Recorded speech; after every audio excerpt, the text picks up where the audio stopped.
Career ni Daniel Padilla, pabagsak na nga ba? Mga endorsements nila ni Catherine Bernardo together, ipinagkatiwala na lamang kay Catherine ng solo.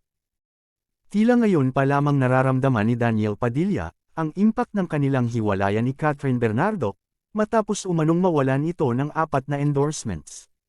Ayon sa kumakalat na balita ngayon sa social media, nawawala na umano ng product endorsement, ang kapamilya aktor na si Daniel Padilla, dahil sa naging hiwalayan nila ng kapamilya A-lister, na si Catherine Bernardo.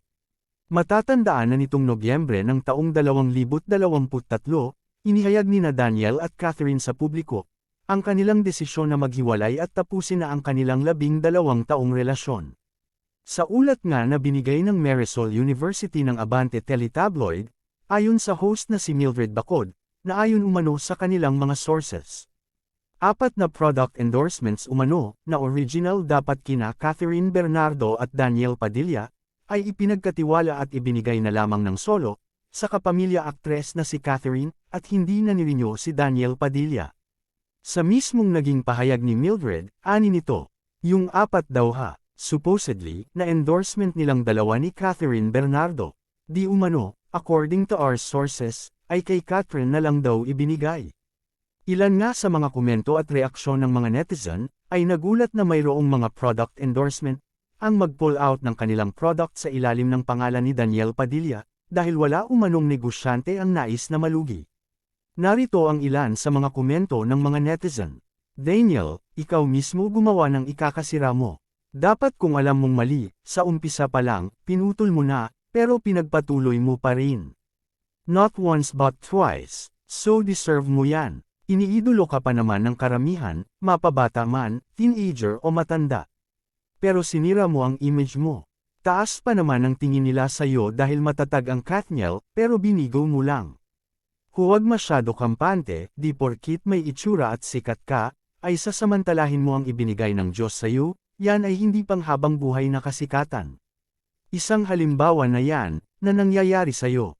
Ilan pa nga sa mga naging reaksyon ng netizen, ay tila ito na ang karma ni Daniel Padilla, at marami pa umanong pagsubok na darating ngayon sa kanyang karera, dahil sa umano'y pangluloko nito sa kanyang ex-girlfriend, na si Catherine Bernardo.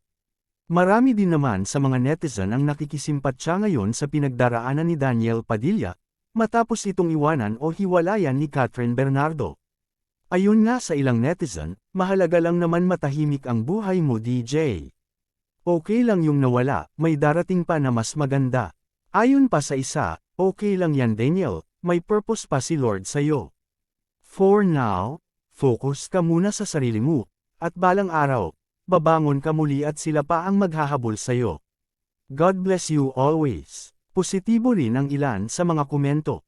Aniya, kahit madapa man natural lang yan, importante, hindi ka susuko at marunong matuto sa pagkakamali. No one is perfect, at ang lahat ay may katapusan. Just be you and enjoy while creating your future. Ani pa ng isa, I love you DJ. Ang importante, nagbago ka na. Mabuti na iyon, nagkamali ka, kasi doon tayo nagmamatured.